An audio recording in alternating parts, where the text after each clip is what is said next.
Here's a sequel idea. Oh, yeah. I just came up with this. So. Flight of the Navigators? Yeah. The David goes back in time to his original time, right? So she probably would have been about his age. Yeah. He comes back, meets her. They get married, have a kid. The alien comes back. Boom. Their kid, son of the Navigator. He kidnaps their kids. Around, kidnaps their kids. They go around the universe. David's adventures. a pilot, F-35. Oh, that's a good one. He's hunting Max down. Yeah. This time it's personal. Nice. He's going to blow that fucker out of the sky. Yeah. It's not your friendly neighborhood alien anymore. Goes into Independence Day. And that's why they come full and take circle. over. Yep. He graduated from Top Gun.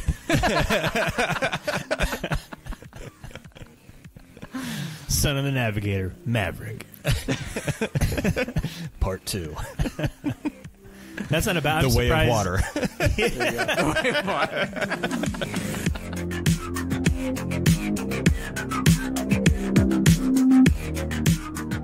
Welcome to A Cast with No Name. We are your hosts. I'm Jay. I'm Matt. I'm Coop. This is episode 82. This episode, we search through star charts as we review and discuss the 1986 film Flight of the Navigator. But first, don't forget to visit our website, acastwithnoname.com, where you can write to our email. You can listen to our entire episode library, comment on episodes, all that good stuff. Plus, you can also find us on Spotify, Apple, and YouTube. And as always, thank you for listening. And if you enjoy the show, please like us, rate us, do whatever. It helps the show find new listeners.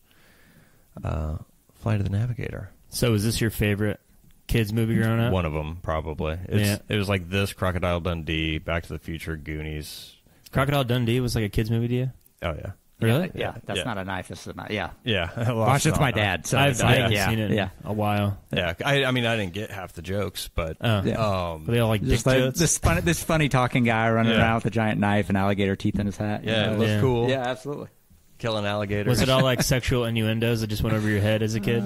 Yeah, well, even some of the, like, I remember there was one scene where he's shaving with a Bic razor when they're out camping in the wilderness of Australia, and then she like kind of rounds the corner and he like trying to impress, he like pulls out his fucking knife and he's like acts like he's shaving with a knife. It's like little shit like that I wasn't aware of or just didn't put the two together until I was like slightly older. But I mean, I was watching it when I was 4, 5, and it was all just funny talking guy and looks cool, killing alligators, and then goes to the city. And did you ever pull that move? Instead of a knife that was like a Swiss Army knife? Oh, I quoted that. Oh, no, I didn't do that move. But we had sleepaway camp. Yeah, I was always running around like an asshole, though, just saying, that's not a knife. This is a knife. But no, this is definitely in the bucket of I could see you doing that. Movies that I watch. That's not a knife. And then your friend's like, I know, Jay. It's enough out of you. Yeah, we get it. The other line I would say is, crikey, Mick, you frightened git out of me. But because of his accent, I didn't understand he was saying shit. So my parents thought it was funny as hell. Because you frightened git out of me. Yeah. I thought git was Australian for shit. Gotcha. Because I'm an idiot. Well, now it is. Yeah. But yeah, it was definitely in the rotation. Did you watch this a lot when you were a kid? Yeah, I remember watching it a lot. And then this is the first time I've seen it in 15 years, probably. It's been a long time. But I remember, but as soon as I'm watching, I'm like, oh, yeah, it all just kind of comes back to you. Yeah, yeah. How about you, Coop? I haven't seen it since I was a kid. Okay. Yeah, so this is a good refresh. Was it on normal rotation when you guys were kids, or was it just like I remember seeing it a couple times? Yeah, it was one of those. Yeah. I had it in VHS, so like any kid, you just wear those out. Mm-hmm. Watch the same thing over and over again. Yep. What were your guys' thoughts after seeing it since you were a kid? Oh, just all nostalgia. I thought it was awesome. Mm-hmm. Yeah. I love it. It's one of my favorite kid movies. Mm-hmm.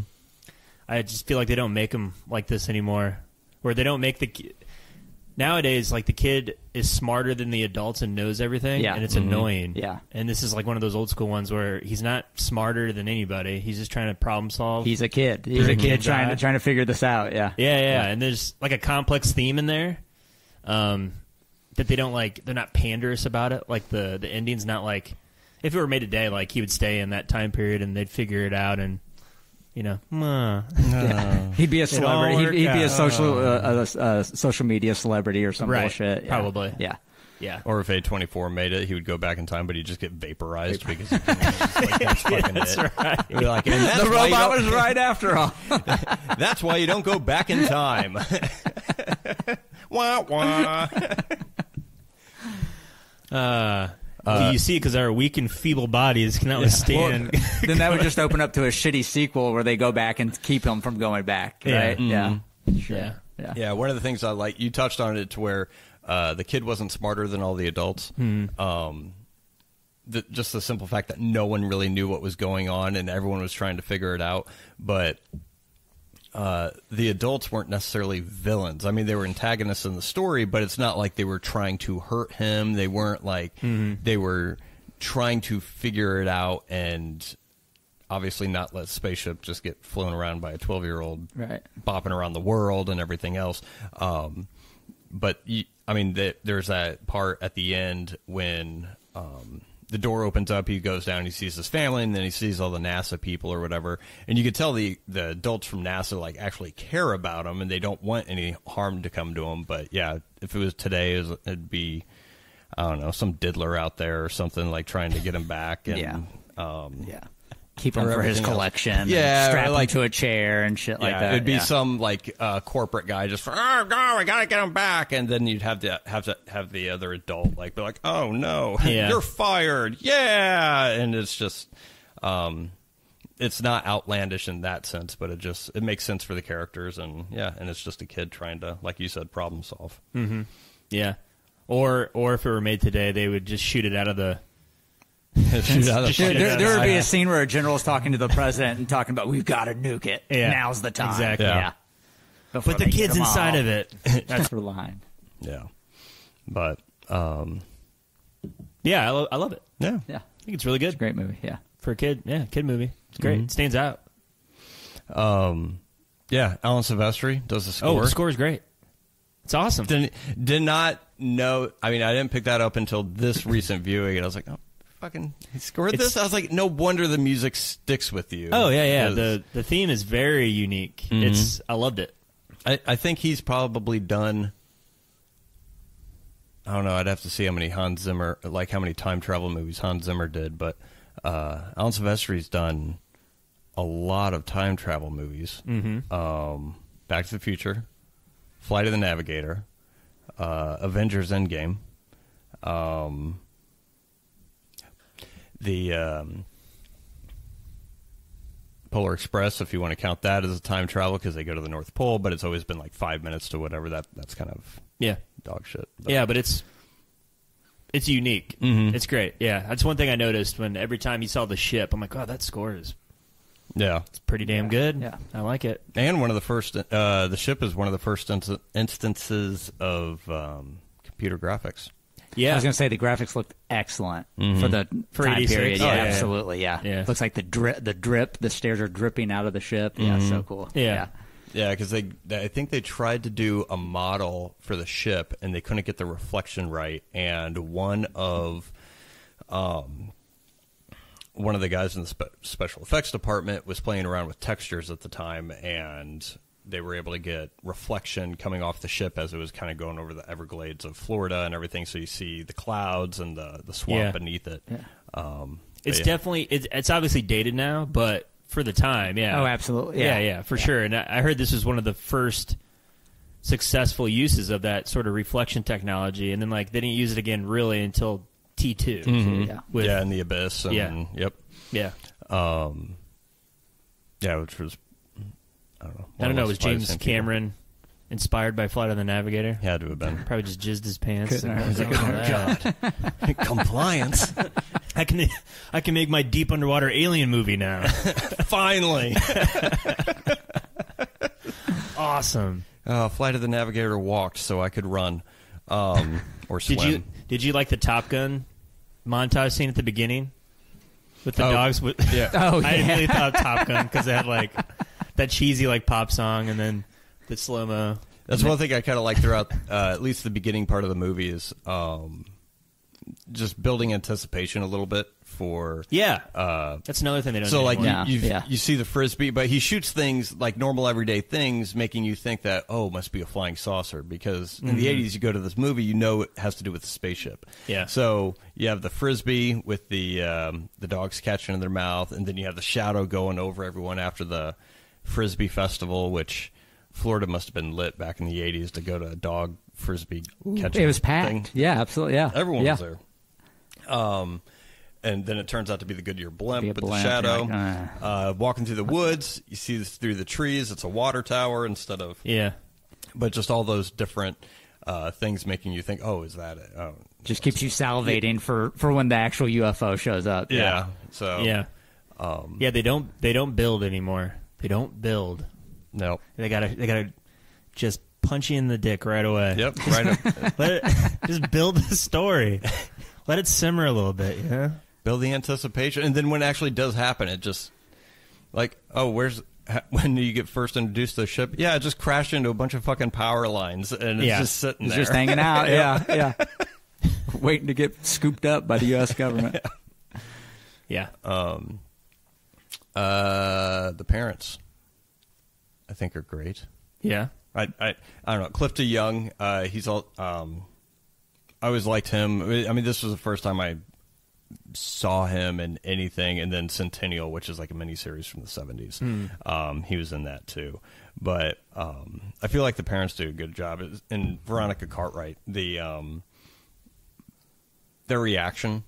I mean, I feel like it's pretty good acting because if you think about it, it's like, they assume their kid died. Yeah. And has been dead for 8 years, and just that, the shock, and then I feel like they did a good enough job because they weren't going to dwell on that, and they're not going to. Yeah, no way. I mean, therapy would definitely be needed, and everything. Like they just bring their missing 11-year-old kid to the front door, like, oh, hey, you thought this guy was dead, right? Well, he's in the back of my car. Like, kept running up to him. And same age too. So you guys really didn't lose any time. Yeah. Well, luckily they found the spaceship was still there, because what if the spaceship just left? And he's like, all right, you deal with this. Yeah. You're going to be scarred for life. Mm-hmm. Good luck. Yeah, that was a pretty considerate alien. Yeah, very nice. Robot alien, yeah. Nice guy. Yeah. It's definitely a time capsule, though. I love the parents, and just like his little brother was like, "Hey, they're blasting off fireworks. Can I just hang here, and can you just drop me off?" And I'm like, "Sure, no problem. Yeah, dinner's at 6." Yeah, it's like I remember that. I remember that being a thing where my mom would, she would just let me go. Yeah, at that age too. No big deal. Yeah. Can you go walk your brother Jeffrey? It's only a half mile, Mom. Yeah. It's fine. It's got to go across 3 busy roads. Would never no fly. Big deal. Yeah. Somebody would call CPS on them immediately. Yeah. And the little shit ends up jumping out of a tree to scare you anyways. I know. Yeah. Exactly why you didn't want to do it. Egg on their face, right? Yeah. I love the liberal use of the word retard. Yeah, that was great. Maybe he's retarded. And I'm like, yes. Yes, nostalgia. 1980s Disney.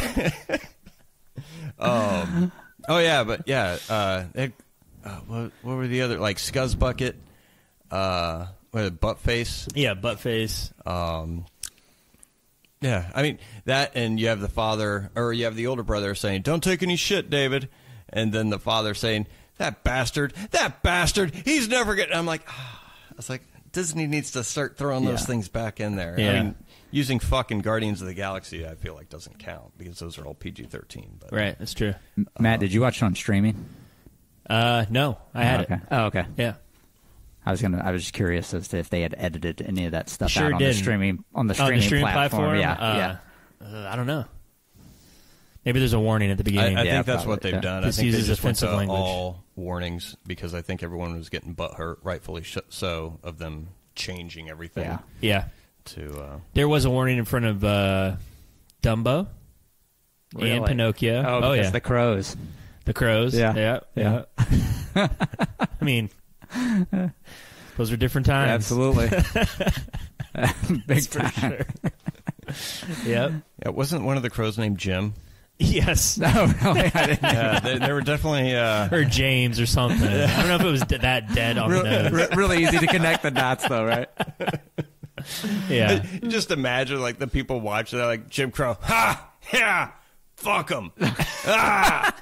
Yeah, Walt! Or just everyone just quietly soaking in it, like, yes, racism. Yeah. Plant that seed in the young child's mind. I heard a rumor that Walt Disney, maybe it's not a rumor, but he's very anti-Semitic. Oh, apparently, yeah, I think that was pretty factual. I mean, I never met him because, he died. Yeah. Before, like, 20 years before we were born. But, yeah, I've heard that rumor, too. There's probably some ounce. There's probably a bunch of, like, just Walt Disney strips from the 30s where it's just... Every character has a giant nose. Remember, kids, don't trust banks. That kind of shit. Yeah, that kind of PSA, stuff. Yeah. I remember, I don't know if it was Family Guy's first run or if it was like right after they came back when they were canceled, but they were doing something to where Family Guy, they had like a small little segment. It's like, it's like if we were just drawn by like a mega corporation, and then instead of going to a flashback, it went to like Peter was like singing and there was like birds flying, but they were drawn in like the old Disney style animation. And then I forget who knocked on the door, and like, of course, like he had a big nose, like they had a big nose, and then Peter and everyone's like, chew. And then they like start running him out of town and everything. They're like, oh wow, I guess maybe that wouldn't be such a good idea. Oh man. But yeah, I've heard the same thing.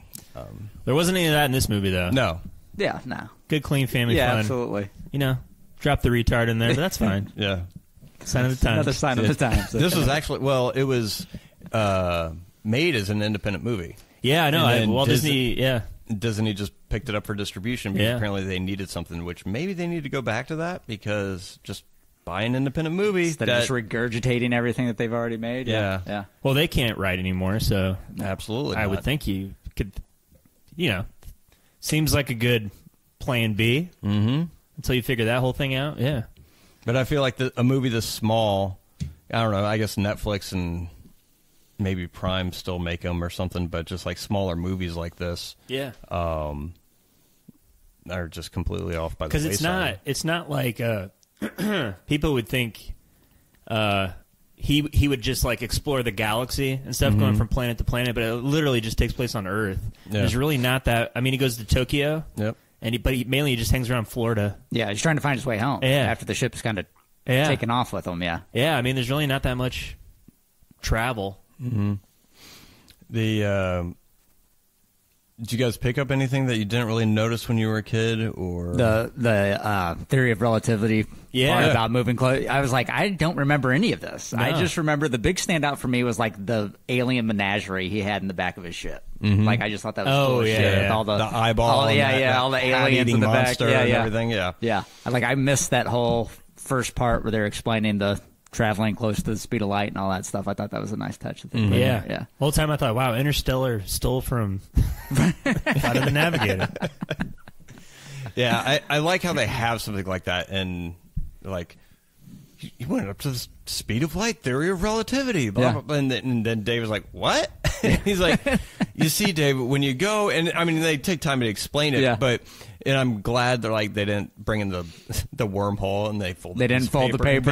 Stick a pencil through it. And see, well, this is what happened. Did I go through a wormhole? No, we just like it just is good visual. Yeah, it kills 5 minutes to runtime. Yeah, it's because we know you're stupid. So.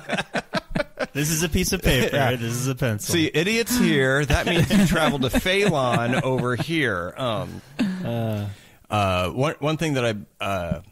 Kind of picked up is I thought David took the little alien creature guy with him. Yeah. I didn't get that sense in this one because he never, like, he had him kind of like hanging on his arm and everything else like that. And he mentioned in the ship, he's like, oh, I wish I could take you home with me. Jeff would flip. But I feel like Max put the alien in his bag because his home world was gone anyways. Oh, yeah. Okay. And, I mean, at least that's the sense that I got. Because I never saw David put him... Like, hide him in his knapsack or whatever. Yeah, because I watched it twice, and I was, like, trying to look... I was like, I wonder if did he put him in his bag? And then I didn't see anything really, unless I completely missed it twice in a row. I didn't even think that. I just figured he said, "Okay, I'm going to take this thing," and then like he pulls it out on the boat, and I'm like, "Okay, he took it." But I didn't think about that. That maybe that is what happened. Yeah, and that's the only reason why I think that is because when he pops, when that little gizmo guy pops up out of the bag, David kind of looks down. And he's almost as surprised as what Jeff is, which would make sense if Max put him in the bag. Yeah. But I thought that was a nice touch, if that was the intent.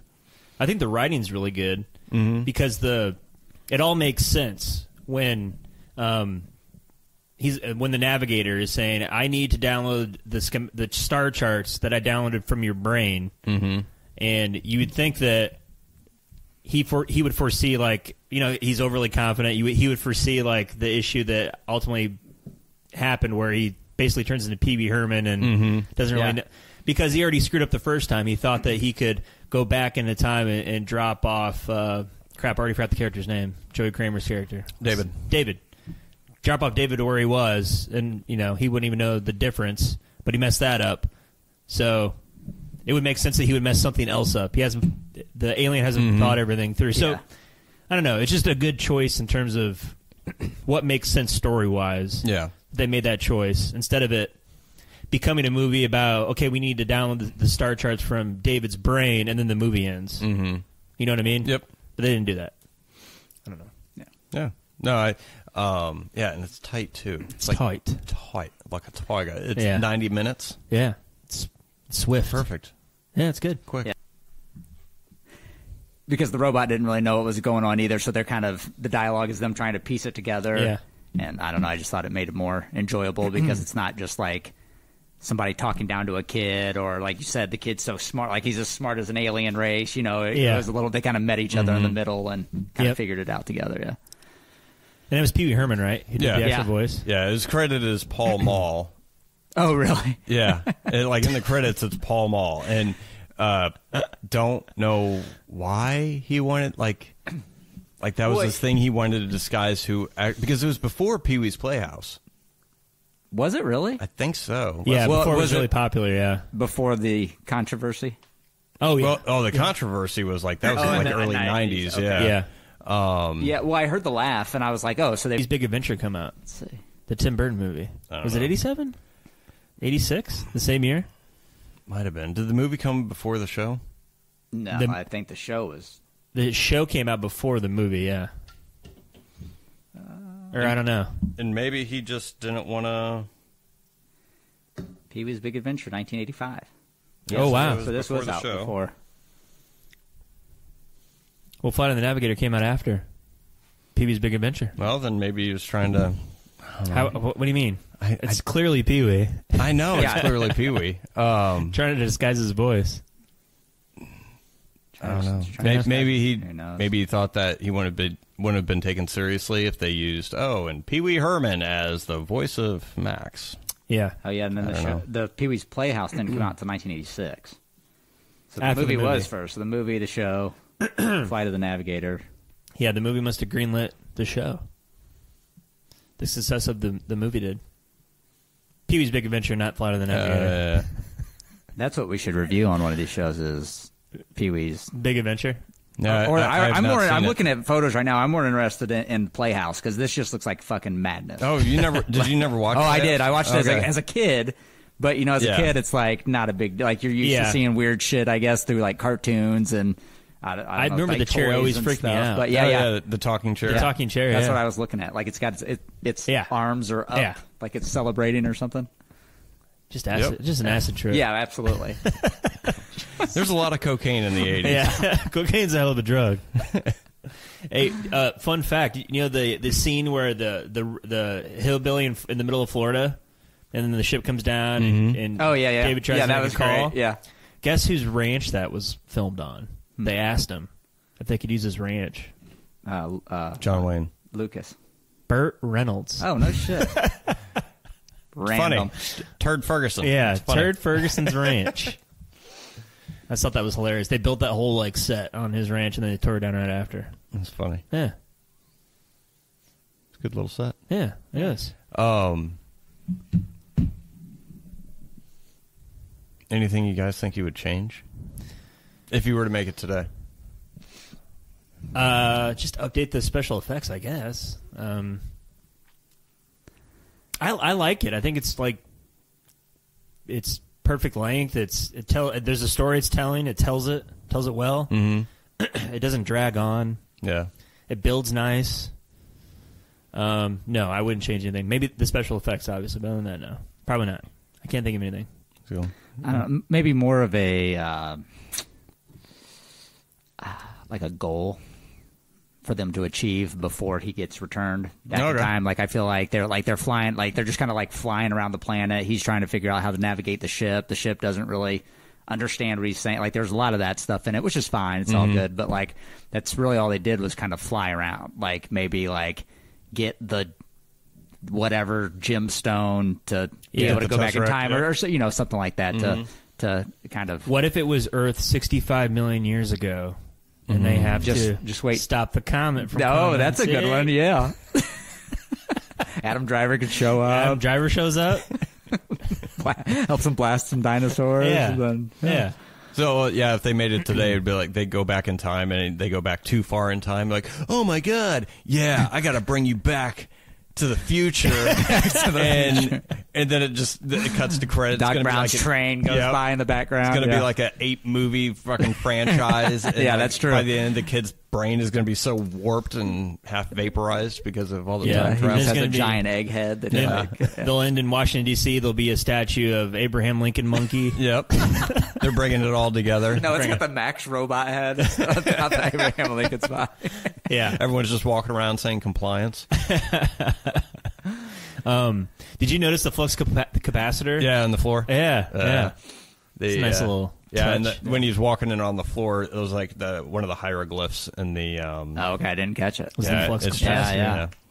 I have to go back and image that now. The overall ship design, I like. Yeah. Oh, I loved it. I thought it was super cool, super sleek. It still kind of had the UFO shape to it. Mm-hmm. But like when he wanted to take off, it would like go into sport mode. Yeah, it was like class 4, class 5, or class 1 maneuver thing. Yeah. But and I like how it shifted and like morphed. Mm-hmm. Like it looked like it was rotating. Yeah. But it was. I mean, I thought that was a nice touch. I don't think I would change that ship design at all. No way. Because it felt like it was transferring. It was like wirelessly just transmitting. I mean, like a radio, like the internet, fucking Wi-Fi. But like back in that day, like to where it's just like it's almost like him emitting light to transfer information or to adjust anything in the ship or whatever, which is kind of clever too. I think the only thing I would change, and this is nitpicky, is. Sarah Jessica Parker's character is an intern, and they let her see a national security risk. It's Disney. Full access to this. And probably it wouldn't be... I feel like the NSA would be taking charge of that, not NASA. And it would probably be NASA. Like, if they made it today, NSA would do it, and then you'd have people from NASA that are the good guys trying to help them or whatever. Was the NSA a thing in 86? When was that established? I don't even remember. I don't know. It'd be Homeland Security now. Yeah. Space Force. Space Force. That's what it would be. Homeland Security. Stopping spaceships and stopping people from pirating the movie. That's right. In that order. Yes. No, because the opposite order. 1952 NSA. Oh, wow. So maybe, they probably would have you're probably right. had a finger on that hand, Yeah, because her only purpose is to introduce Ralph so that he can escape from the room. That's literally her only Which I love reason Ralph. for being in the movie. I did too. I thought that. I was like, why is there a peephole for this kid to watch where the robots go? But it was the mail slot. They made it. They wrote mail on top. So if they've got a self directioning robot, but Which they're still mailing things. They have those in hospitals to deliver food. Like they definitely missed the boat on the design of that. If I was a company like just fucking make Ralph. Yeah. There it is. There's probably one zooming around some hospital here. There's gotta be. Like you just imagine like walking, like going to see a relative or something, and you look over and you just have like flashback of childhood, and you're like, oh fuck. Make sure there's not a kid in that thing. Yeah. I did love it. Like, oh, this is just advanced technology. I'm like, oh yeah, I'm like, it's a Roomba. Yeah. Like, oh, it's got a number pad on it to call somebody on a walkie-talkie. Yeah. It was funny that when Ralph was just like going across like busy streets and stuff to go to the next building. Yeah. And the guards are like, oh, it's Ralph. Oh, it's Ralph. Yeah. Just hit the button here. Let him in. Just delivering mail here. Yeah. The high security facility. Yeah. Just let this thing in. Get on in there. No big deal. Well, like when he initially rescues David, it's like the security guards were like, I don't know, playing cards. They're like, oh, it's just like, yeah, whatever. Don't make sure the kid's safe for anything, or who cares? No, no big deal. Well, if I was at NASA and I had to watch that, I'd be like, this is bullshit anyways. Oh yeah, I'm playing poker. Yeah, you're right. Mm-hmm. This is stupid. He's not going anywhere. Yeah. So you just changed the fact that she was an intern? Yeah. Yeah, okay. I mean, you could easily, because it was like, oh, well, there was an intern that spoke with him, and I was like, what? I want to speak with her now. Yeah, I'm like, well, she's right there. Like, that's her. Handing off She's mail. in the meeting. Yeah, you have one intern in NASA. And I mean, she could really not be in it at all. I don't think her role is that. True. That I mean, really contributes that much to anything. I mean, she's just kind of a cute girl that they throw in there to make him feel comfortable. And yeah, well, you need that TNA.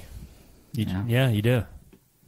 You need her to explain present day to him, though. Yeah. So he feels even more lost. Yeah, absolutely. Which of the styles, like, I'm not the one with purple hair. And I'm like, oh, my God, so many people with purple hair now and blue hair and everything else. Yeah. But, yeah. No, it was kind of, I don't know, I guess just to give him a friend. Yeah. Yeah. That's the only thing I could think of before he met Max. But I'm not going to lie, when she was talking about... He was like, my mom took me to go see the Bee Gees. Who did you go see? And she's like, Twisted Sister. And he was like, who is she? And she's like, they're a they. And I immediately thought, actually, they, like Dee Snider refers to himself as they, but she's obviously saying the band. The pronoun. It's like, actually, it's a him. Actually, it's a them. And present day, just creeping in my mind for no reason. Here's a sequel idea. Oh, yeah. I just came up with this. So. Flight of the Navigator? Yeah. No, Flight of the Masturbator. So, he reaches puberty. The kid David goes back in time to his original time, right? So she probably would have been about his age. Yeah. He comes back, meets her. They get married, have a kid. The alien comes back, boom. Their kid, son of the Navigator. He kidnaps their kids. Kidnaps their kids. They go around the universe. David's a pilot, F-35. Oh, that's a good one. He's hunting Max down. Yeah. This time it's personal. Nice. He's going to blow that fucker out of the sky. Yeah. It's not your friendly neighborhood alien anymore. Goes into Independence Day. And that's why they come full and take circle. over. Yep. He graduated from Top Gun.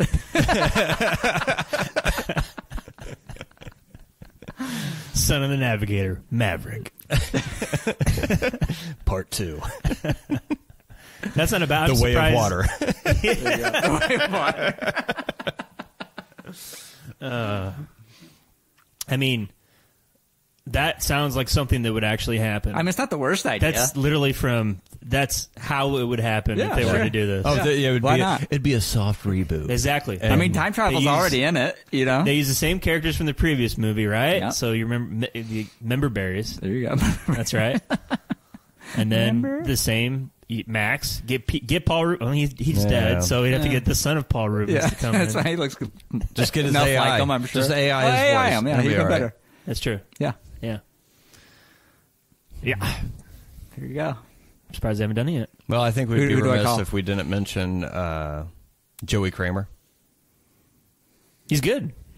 Yeah. Yeah. I always got him and Henry Thomas confused. People always did. It's the dark hair. Yeah. And he the looks shitty very wig. similar. I'm sure they casted him that way, too. Did you guys pick out the scenes where he wore the shitty wig? I didn't. I heard about it. Yeah. I didn't pick it up. Oh, that was one thing it stood out to me when I was a kid. Because there would be certain shots where his hair looked too bowl-like. Bowl, B-O-W-L. It just looked plastered on there a little bit. It just looked awkward, and then it would cut away, and then you would see his natural curl. Oh, okay. But it always bothered me, and I didn't understand it. I'm like, it's a weird. It's like they just hairsprayed him or something, gave him a fresh haircut or whatever. But the reason is because he bleached his hair, I guess. And after they ended filming, and they had to do reshoots or whatever, and so they slapped a wig on him. Or whatever, but Jay's paying particular attention to his hair. Always have. It's just so odd. Why is it like that? Looks too coarse. It's funny, the little things you notice. Yeah. It doesn't even make you want to run your fingers through it. It's weird. No, it's like step back, if anything. I know. Yeah. It's like stay away. Like, Jesus. Looks greasy. Like stiff, like hairspray. Like it just get caught in your fingers. Anyways. Joey Kramer got pinched for, was it burglary or something? Oh, yeah, I just saw his mugshot on here. Yeah. What? Yeah. I gotta see this. Now, and then they did a documentary in 2019 after he got out, and I think he produced it. Sorry. Something I forget what the documentary is called, but it's kind of about the movie, but also about him. Okay. And how because he got it was like armed robbery or something like that up in Canada or somewhere or whatever the hell. Like a store or like someone's house? I think it was like a store or something. Okay. I don't know. I didn't. I remember when I think it happened like 2008-ish, maybe early 2010s or something. But there's life after the Navigator. Yeah. Yeah, good one. 2020. There you go. Yeah. 2020. Yeah. When keeping it real goes wrong. I got star chart. What happens when you go into Gym Pop and like you're a child star? Like I'm sure you're just berated ruthlessly. Oh, or you're just or no one knows who the fuck you are. Yeah. Fingers crossed. Of course, I mean they all have. I would much rather. I mean, the guy knows who I am than to be like. Yeah, but I mean, it was all over. I remember the entertainment news when he got arrested. Yeah. But he's all the Disney execs are like, yes. He's gonna be like, people nostalgic for Flight of the Navigator now. Thank you, Joey, for robbing that bank. Well, then three nerds will do a podcast about it. Exactly. We brought back Robert Downey Jr. We're bringing. Well, attaboy, Joey. Yeah. Yeah. Well, I think he's fine now. He's good now. He learned the error of his ways. Yep. Yeah. Anything else on? No, I recommend it. Yeah. Watch it with your kids. Same. Great movie. Yeah. Kids will like it. I wish they made more kids movies like this. Back when they used to make good kid movies. Kid movies, yeah. Back when it was just random original ideas. When's the last good kid movie? Hugo? I'm thinking Hugo. No one watches Hugo. I know, but you know what I mean. Like the kid's the main protagonist, and it's told through a child's eyes. I would say that you like. I don't know. With adults, we got to think about this. Because back in the day, they made them at all ratings. Like Stand By Me is one of my favorite, like coming of age movies. Yeah, they had. God, they had a lot. Trying to think. I mean, they really don't.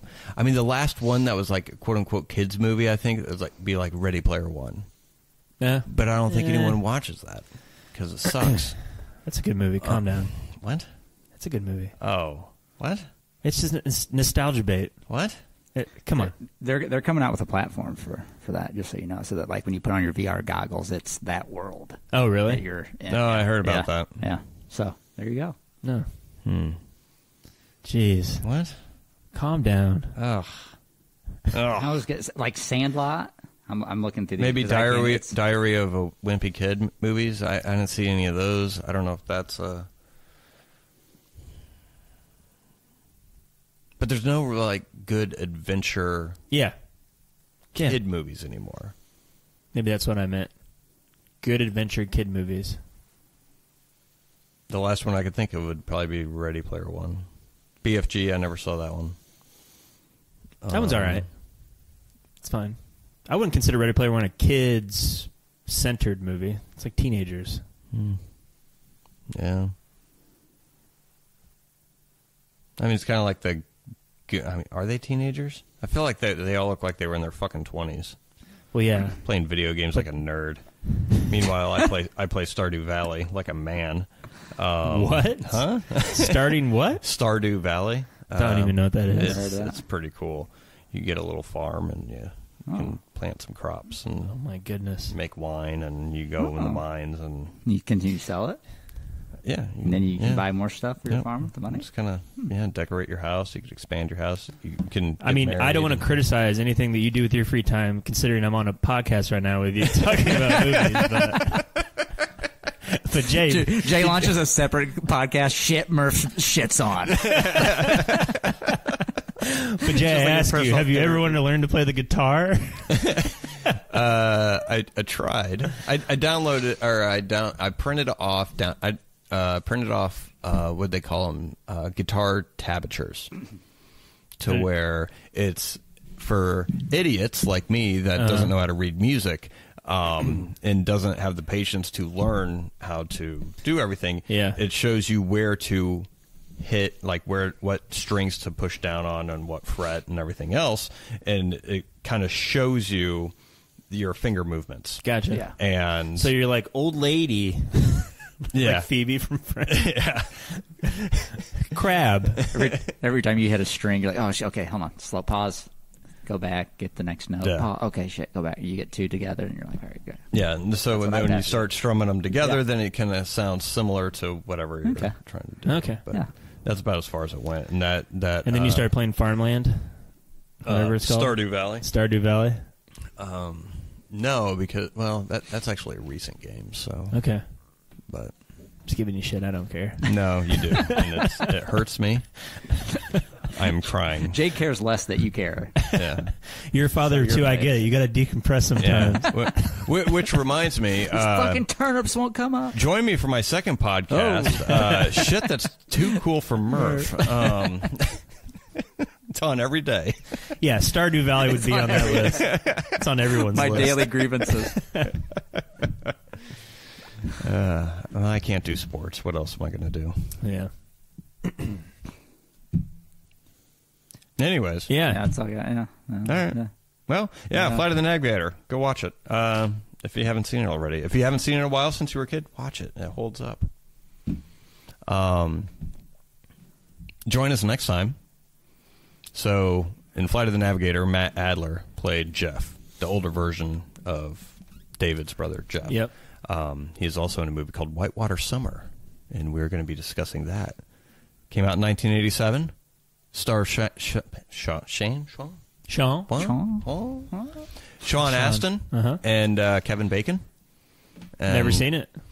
Me neither. Yeah, I'm looking forward to this. Yeah, this was another one of my movies, and when I was a kid, that I watched a lot.